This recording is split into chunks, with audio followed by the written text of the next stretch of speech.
역사는 인간에 의해서 만들어지고 새로워집니다.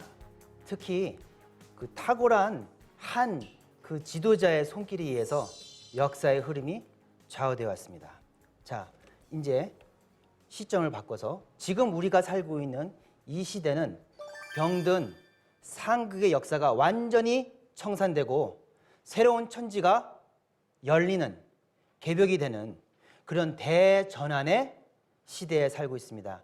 저번 시간에 우리가 살펴보았듯이 바로 이러한 때는 한 분이 인간으로 오셔서 자연과 문명과 인간을 개벽을 시켜주십니다. 자, 이 병든 천지를 고쳐주시는 이 한 분의 강세, 이 한 분에 대해서 수천 년 동안 하늘의 입노릇을 해왔던 선천의 성자들께서는 어떻게 말씀을 하셨는지 오늘 알아보도록 하겠습니다. 자, 오늘 강의의 첫 시작은 항상 그랬듯이 140여 년 전 이 땅에 인간으로 오셨던 강진산 상진님의 말씀이 담겨있는 도전을 통해서 알아보도록 하겠습니다. 자, 도전 말씀에 보게 되면은 예수를 믿는 사람은 예수의 재림을 기다리고, 그렇죠? 불교도는 미륵의 출세를 기다리고, 동학신도는 최수훈의 갱생을 기다리나니, 누구든지 한 사람만 오면 각기 저의 스승이라 하여 따르리라고 얘기를 했습니다. 자, 그러면은 그 첫 번째로 이 불교에 대해서 알아보겠습니다. 석가모니는요, 지금 우리가 이렇게 보고 있는 지금 이 시대에 그 히말라야의 네팔 지역 있잖아요. 네팔 지역의 작은 나라의 왕자로 태어나셨습니다. 인도 아니었냐고요? 네팔입니다. 예. 그런데 이분께서 공부를 하고 깨달음을 얻고 난 다음에 알게 된 내용이 뭐였냐? 새로운 부처가 오신다는 거예요. 본인 말고 새로운 부처가 앞으로 오시게 된다는 겁니다. 그래서 이건 지금 미륵경전인데, 이건 불교 민족사에서 나온 미륵 상생경, 하생경, 그 미륵 성경을 이렇게 모아놓은 책이에요. 그 원본을 한글로 번역한 건데, 그 석가모니가 도통을 하고 난 다음에 이제 보니까 말법 시대가 오는 거를 봤어요. 그리고 그 당시에 말법으로부터 세상을 구원을 하는 하늘의 천주님이 인간으로 내려오시는 걸 본 거예요. 그래서 본인의 그 제자 마하가섭과 아들 라울라한테 도솔천 천주를 손으로 딱 가르치면서 이렇게 얘기하시는 거예요. 여기가 바로 도솔천이고 도솔천의 부처님 이름이 미륵이시니 그대는 마땅히 귀해야 하리라. 그래서 한자로는 차 천주왈 미륵이다, 이렇게 얘기를 했어요. 그러고 난 다음에 또 한 말씀을 하시죠. 이제 미륵 하생경인데, 미륵 상생경은 그 미륵께서 하늘 천상의 그 임금님으로 하늘의 주인으로서 계실 때의 모습을 얘기를 하는 거고, 하생경은 뭐냐면 그 주인이 인간 몸으로, 인간으로 태어나서, 저희 같은 인간으로 태어나서 이 우주를 구원을 해주고 개벽을 하는 그런 모습을 하생경이라고 하는데, 세종께서 가섭에게 말씀하셨다. 내가 이제 노쇠하여 80세가 넘었지만, 그러니까 이 말씀은 뭐예요?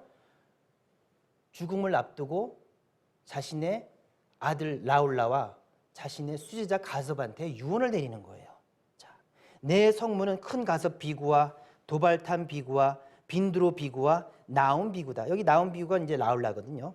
너희들 내 비구는 열반에 들지 말고 우리의 법이 다 없어질 때까지 기다린 뒤에, 석가모니의 법이 다 없어질 때까지 기다리라는 거예요. 당신의 보가 없을 때까지 기다리라는 거예요. 열반에 들지 말고. 열반에 들어야든요. 큰 가섭 역시 열반에 들지 말고 미륵이 세간에 출제할 때까지 기다려야 한다. 이 미륵경에 나와 있는 말씀이에요. 그리고 석가모니가 미륵에 대해서 설명을 하는데 미래의 모습을 설명한 거예요.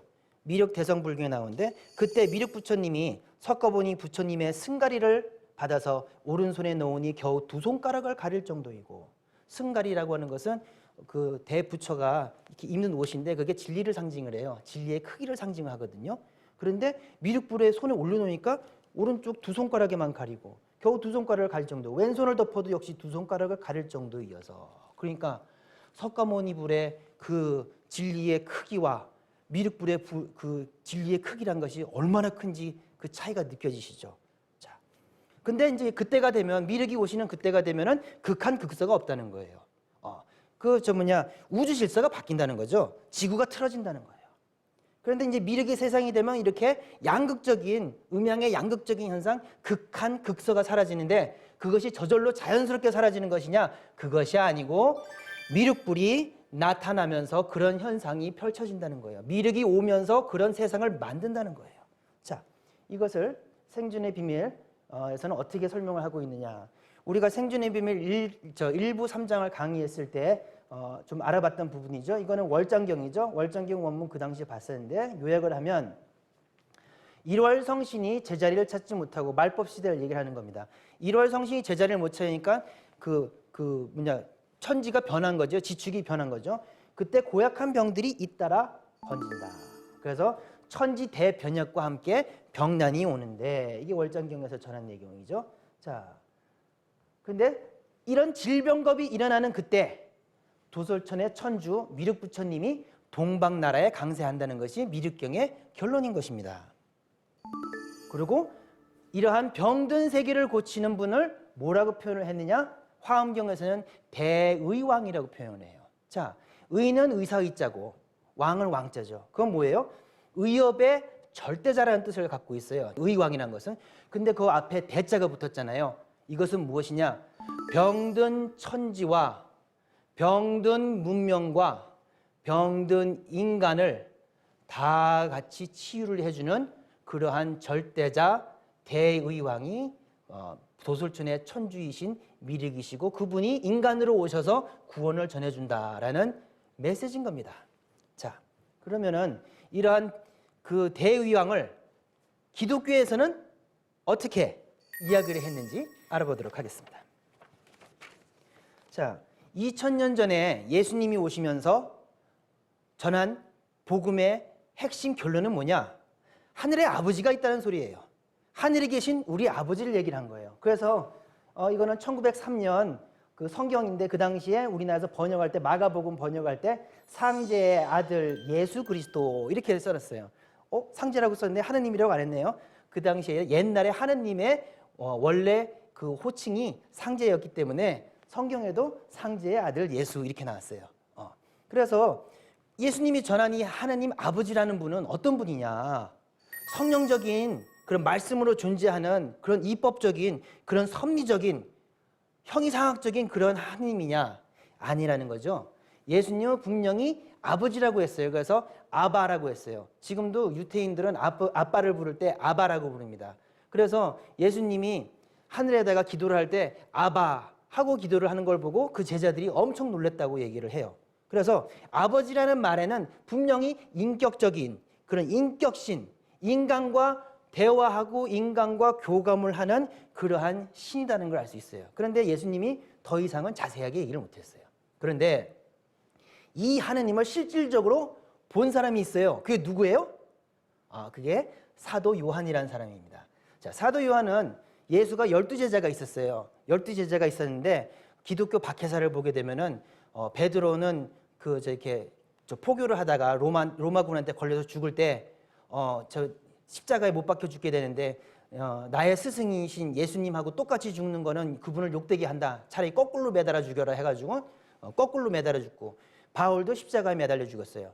그리고 사도 요한이란 분도 어떻게 십자가에 못 박힌 게 아니고 더 심했어요. 기름 가마에 넣어진 거예요. 근데 그 신앙심이 어찌나 강했는지 죽질 않은 거예요. 그래서 로마 병사들이 야 이거는 이 사람은 건드리면 안 되는구나 해서 귀양을 보내는데 그게 어디예요? 파모 섬이에요. 자, 여기는 어디냐면은 우리가 예전에 강의를 했을 때 아테네와 스파르타가 전쟁을 했던 얘기를 했었죠. 그곳입니다. 여긴 터키고 여기에 파모 섬이거든요. 여기에 귀양을 보냈어요. 그래서 이제 살아가지고 귀양을 갔으니 본인이 할 수 있는 건 뭐예요? 기도밖에 없죠. 열심히 기도를 한 거예요. 그래서 예수 12제자 중에 가장 오래 살았어요. 건강하게 100살 이상까지 살았어요. 근데 기도를 하다 보니까 어느 날 갑자기 하늘에서 하느님이 직접 요한을 하늘로 그냥 불러 올린 거예요. 불러 올려가지고 봤더니 하늘 차원에서 벌어지고 땅 차원에서 전개되는 걸 봤어요. 그 과정에서 뭐를 보았느냐?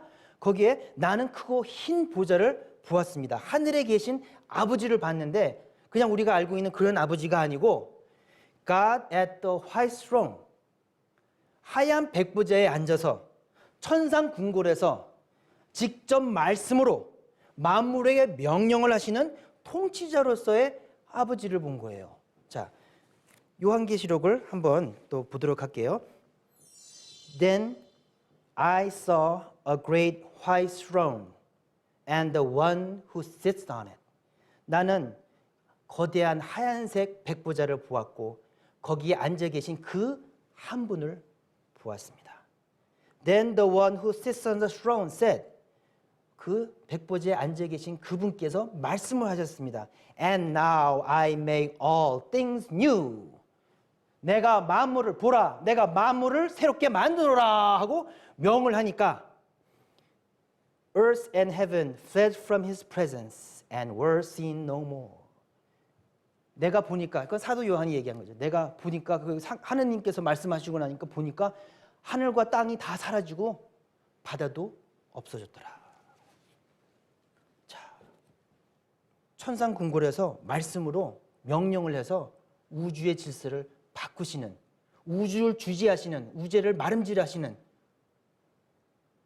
그 하느님이라는 거예요. 통치자 하느님이라는 거예요. 자, 이것을 생존의 비밀에서는 어떻게 설명을 하고 있느냐?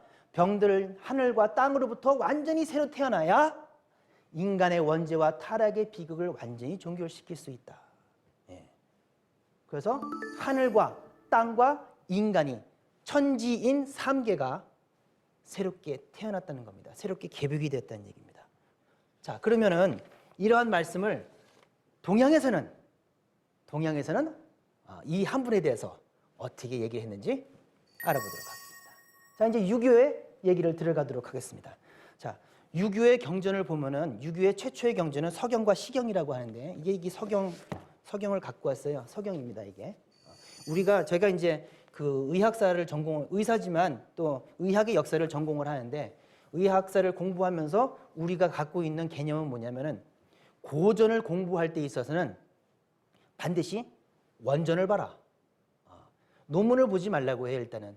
논문은 하나의 산을 보고 난 감상문 같은 거예요. 그러니까 주관적이라는 거죠. 보는 사람에 따라 달라요. 하지만 산을 제대로 알려면 그 산을 직접 봐야 돼요. 그래서 항상 원전을 보라는 겁니다. 그래서 이제 원전을 지금 같이 보고 있는 건데 이 서경이 보게 되면 이게 4,300년 전에 요순우탕 문무주공 해가지고 그 요임금이 순임금에게 이게 대권을 줄 때 그 역사가 나오는데 거기 보면은 사유 상제하시며, 자, 드디어 상제에게 유제사를 지내시며, 그러니까 순임금이 임금이 되면서 천자로 등극할 때 어떻게 해요? 상진님께 유제사를 올리면서, 제사를 올리면서 천자가 됩니다. 그게 서경의 시작이에요. 예. 그래서 진서의 무왕이 여기 이제 주석을 달아야 하는데 진서의 무왕이 상나라를 정벌할 때와 왕제의 천자가 장차 나아갈 때 다 상진님께 유제사를 지냈다. 그래서 유교에서는 이 우주 질서를 다스리는 지고신이 있다. 그분이 상진입니다. 그리고 상진님께 천재 지낸 내용이 이렇게 쭉 나옵니다. 예. 그래서 이미 4,300년 전서부터 그 한 분에 대한 인식이 있었고 그분을 상진님이라고 불렀던 거죠. 그런데 이 상진님이 펼쳐나가는 우주의 통치자잖아요. 그러니까 우주를 항상 변화를 시키시는 분이에요. 그래서 새로운 문명을 만들어내시는데 이 우주를 펼쳐나가는 그 시대의 그 캘린더, 그것을 뭐라고 얘기하면 역이라고 하는데 우리가 이제 전번 시간에 얘기를 했지만 우리가 우주 1년을 얘기했습니다. 우주의 봄, 우주의 여름, 우주의 가을, 우주의 겨울이 있다고 하는데 상진님께서 펼치는 우주 봄의 그 패턴이 어떤 식으로 가느냐를 설명한 것이 복기팔계고 이 우주의 여름이 어떻게 시작해서 어떻게 끝나서 어떻게 가을로 넘어가는가를 설명하는 것이 문왕팔계고 그리고 그렇게 가을로 돼서 펼쳐지는 하는 상진님의 그 세상이 어떻게 전개되느냐를 설명한 것이 정역입니다. 자, 그런데 2700년 전 공자가 주역을 편찬을 하잖아요. 그리고 거기에 대한 이제 해설을 설명을 이제 해놓는데 거기에 보면 설계전이라고 하는 부분이 있습니다. 그 설계전에 보게 되면은 설계전은 앞에 1장과 2장은 총론이 나와요. 우주는 이러한 것이니라 하고 3장과 4장에서는 복귀8개가 나와요. 우주의 봄철은 이런 식으로 간다. 그리고 우리가 알아볼 5장과 6장은 어떻게 돼요? 우주의 여름철이 어떻게 시작이 돼서 어떻게 끝난다는 것을 설명하는 것이 나와요.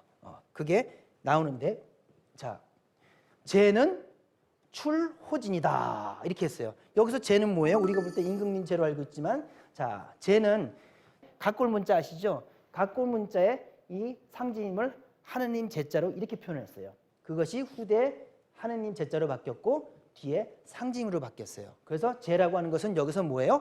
하느님, 상진님이라는 거예요. 상진님께서 진방에서 나오셨다 이런 뜻이에요. 자, 그래서 여기가 북이고 여기가 동북방이고 이 진이라고 하는 것은 동방입니다. 그래서 상진님께서는 동방에서 나오셔서, 자, 그 시작이 그렇게 되는 거죠. 우주 여름이 그렇게 시작이 되는 겁니다. 자, 가는 만물지 소성종이요 이 소성시야일세 왈성언 호간이다. 만물이 그 변화의 끝이 동북방 간방에서 이루어지고 또 새로운 시작이 일어나는 것이 동북방 간방에서 이루어지나니 왈 하느님이 말씀이 완성이 되는 곳은 어디냐? 동북방에서 완성이 되면서 선천이라고 하는 것이 끝맞고 후천이라고 하는 새로운 시작이 되는 곳이 바로 간방에서 된다. 그래서 하느님이 간방으로 오신다는 말씀을 한 것입니다.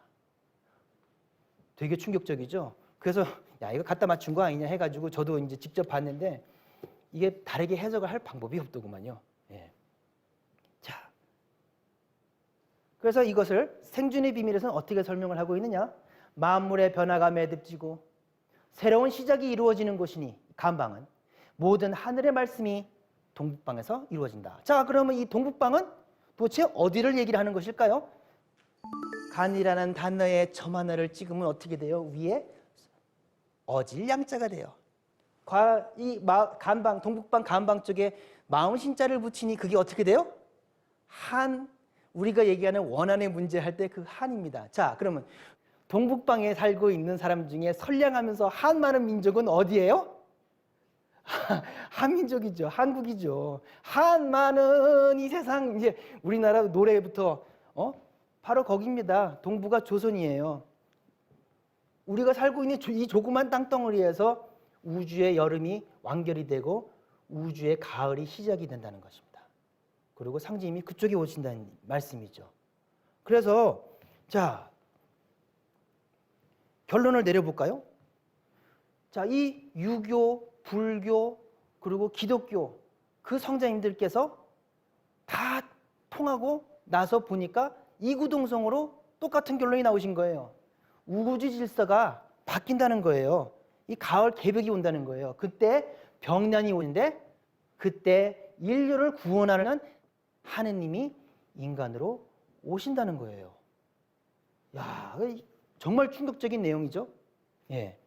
경전을 찾아보니 또 그러네요. 자, 그런데 여기서 또 의문점이 또 있습니다. 그런 얘기는 했지만 예고편이죠. 그런데 실질적으로 그 한 분이 누구신지 어떤 성격을 갖고 계신지 그거에 대해서는 상세하게 얘기를 못 해주고 있었어요.